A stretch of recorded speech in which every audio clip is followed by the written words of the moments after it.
You have an insert, and it has some questions on it, and hopefully you have a pen, and you might try to get a pen now, and if you need a pen, are there any over there or in the office, Ryan? Okay, Michael will be back in a second with pens or pencils.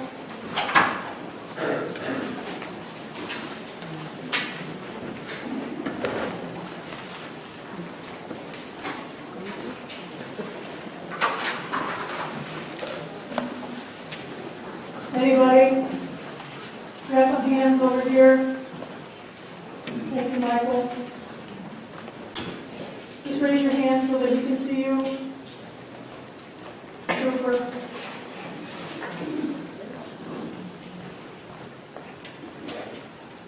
Now this is guided, so you don't have to jump ahead yet. Look, I mean, you know. Okay. Thank you. The title of the sermon is Take a Look in the Mirror. The Apostle Paul writes in 1 Corinthians 12, "For now we see in a mirror dimly, but then we will see face to face. Now I know only in part. Then I will know fully, even as I have been fully known."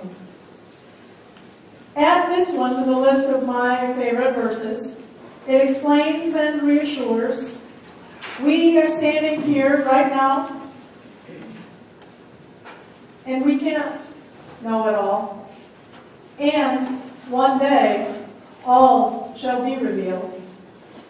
So I do understand that, and I also want to do my part. I want to understand and I want to know so that I can do the best of my ability. One of my favorite songs for its message is called Man in the Mirror. The songwriter says, if you want to make a change, does anyone know the song?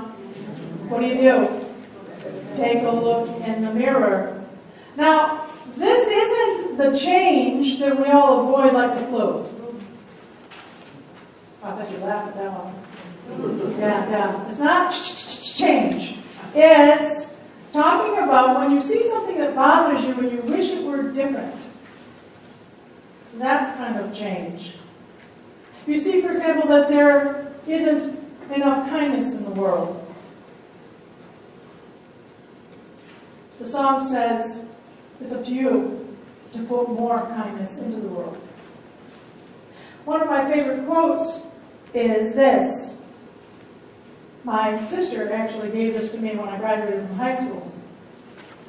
If you believe you can, or you believe you can't, you're right. This morning I'd like to invite you to explore, to take some time to consider these three. The desire to understand, a desire to change what you can, and a desire to believe the best. Henry Nouwen, a well-known theologian and mystic, wrote these words, "When I trust deeply that today God is truly with me and holds me safe in a divine embrace, guiding every one of my steps, I can let go of my anxious need to know how tomorrow will look and what will happen next month or next year. I can be fully where I am and pay attention to the many signs of God's love within me and around me." This is the 52nd Sunday in a line of 52 Sundays. As we stand at this chronological crossroads, let's take a look at the 52 weeks behind us, trusting God and trusting the process. Let's seek not to understand, just let's endeavor to let go of undesired influences and to untether ourselves from negativity in whatever form it takes. Will you pray with me?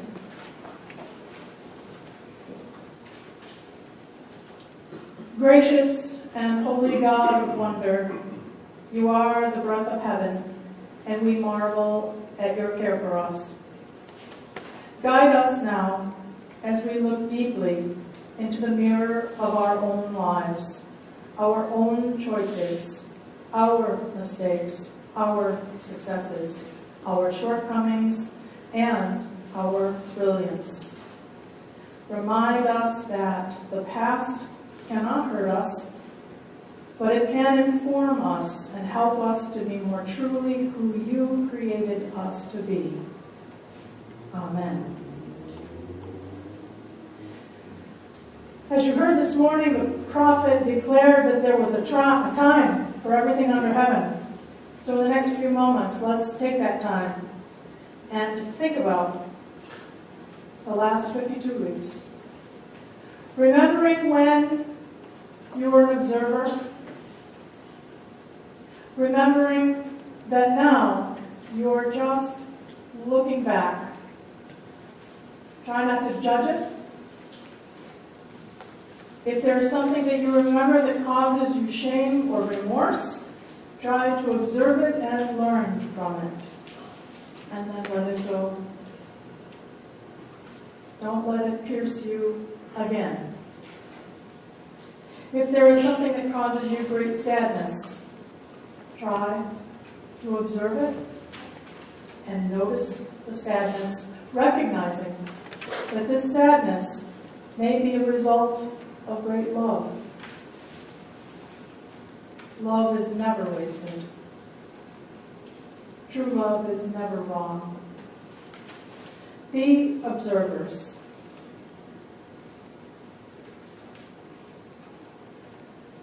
The first few questions may evoke enough memories and thoughts to paint a meaningful picture of your life over the past year.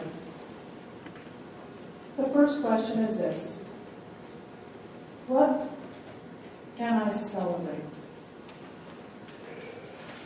Whether it's something within your family, something that happened at church, what can you celebrate? Write that down. Doesn't have to be big. Some celebrations are small and meaningful.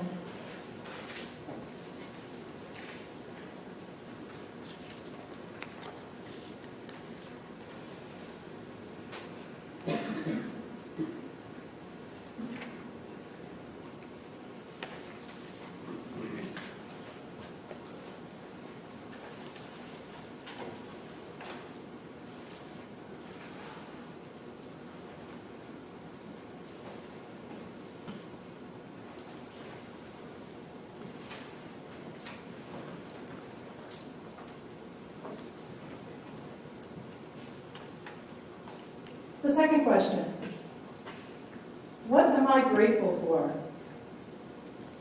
It's time to exercise your gratitude muscle. What are you grateful for from this past year?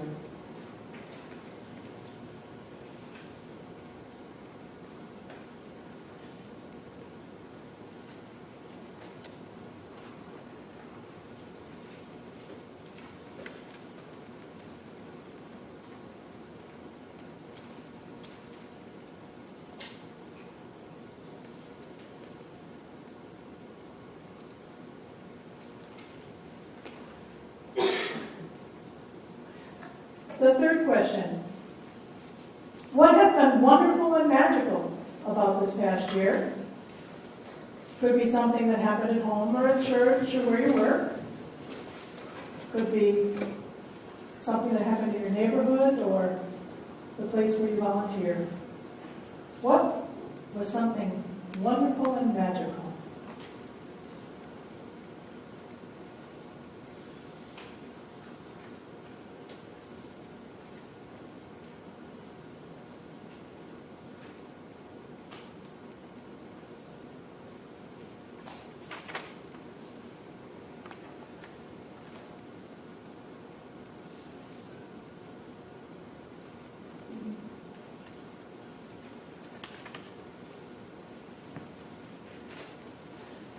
this next one might be difficult for some of you. As your pastor, I would invite you to come talk to me about it. What is one aspect of yourself that you especially loved this year? Something about yourself that you especially loved this year.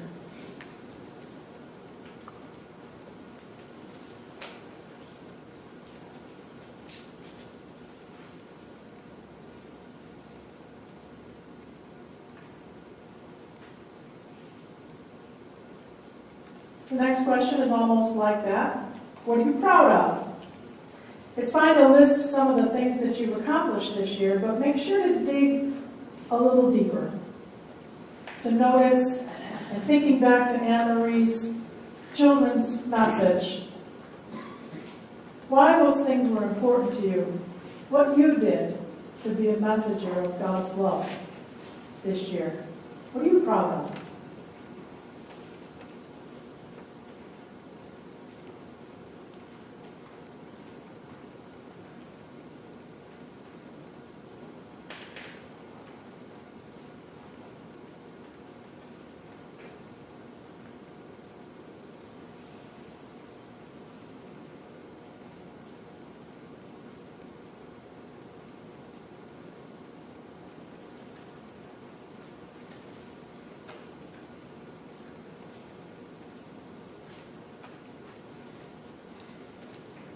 The next one. What would I have done differently this year? What would you have done differently this year? We all make mistakes. We say things we wish we hadn't. We do things without considering the consequences. Can you think of something that you wish you had done differently? Remember to observe it and not to judge it. Notice it and try not to get pulled back into the grief of the mistake. What would you have done differently?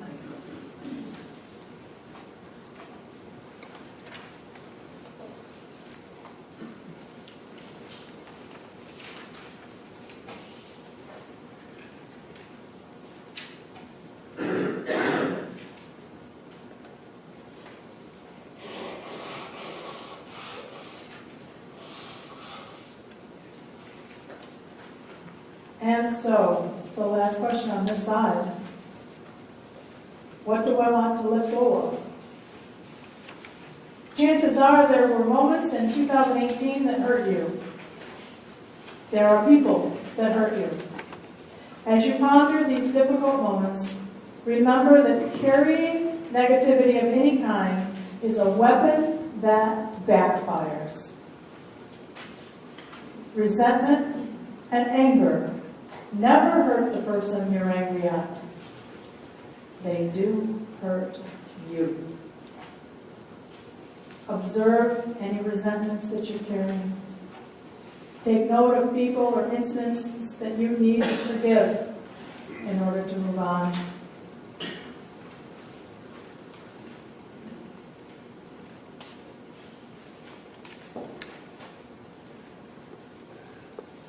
And if you can, once you've identified these things, imagine tying a powerful and magical balloon to them and let them go. Let them float away.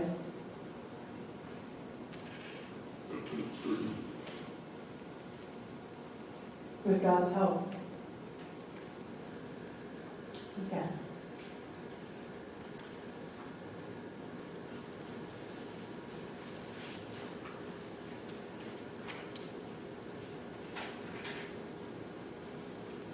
Now turn the paper over. We'll take a peek at 2019. With any luck and some openness to the Spirit of God, you have before you a roadmap of sorts. You can see in 2018 some healthy behaviors, and you've identified perhaps some of your own unhealthy behaviors. Now let's take just a minute and think about moving forward. Think about the upcoming 2019. How will you carry your intentions and goals into the new year? There's nothing worse than being a slave to a New Year's resolution. It's devastating when you don't keep it. So that's not what we're doing here. We're observing, learning, and moving forward. This is about living from a place of love and intention, not willpower and guilt. So number one, what do I want to call in for the new year? What do you need more of in your life? Can you manifest these things yourself as a means of priming the pump? Or if you were here Christmas Eve when I talked about Newton's third law of motion, for every action there is an equal and opposite reaction. So if you want more forgiveness in 2019, who do you need to forgive? If you want a call for decency, how can you manifest more decency yourself? Think about that one for a second.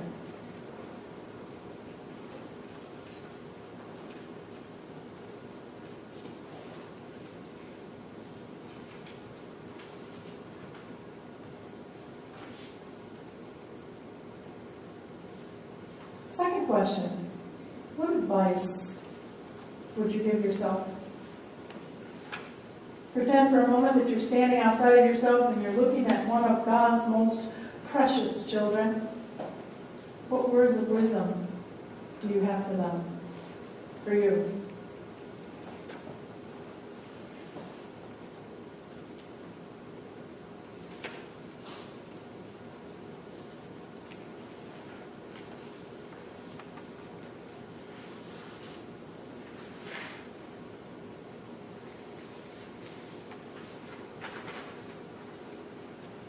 And then the next one.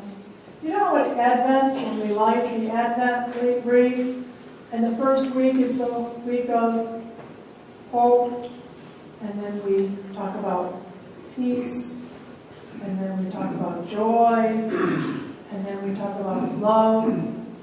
So what three words, you don't have to choose from those four, I just wanted to give you an example of where I was going with this. What three words would you like to invite and perhaps embody in 2019?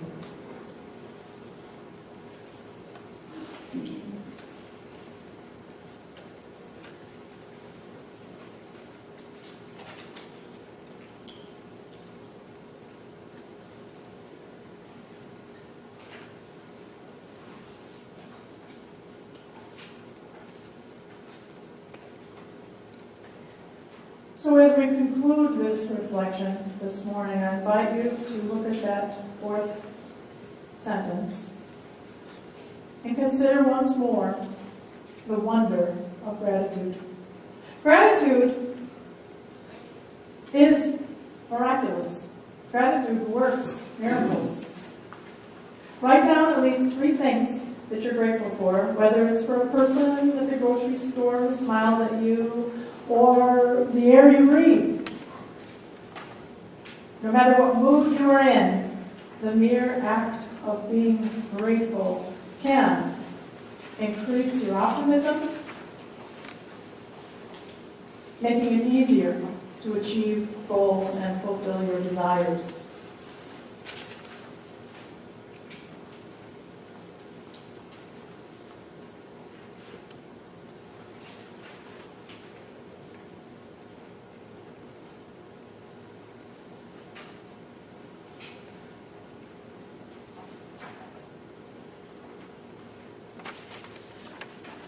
These papers are for you, and if you'd like to talk to me about any of them, I invite you to make an appointment and let's talk about your answers or maybe where you got stuck in this exercise. Will you join me in a spirit of prayer? Thank you, Lord Divine, for guiding us this day and every day. May your presence be known in our actions, because we may be the only Bible that some people will ever witness. Amen.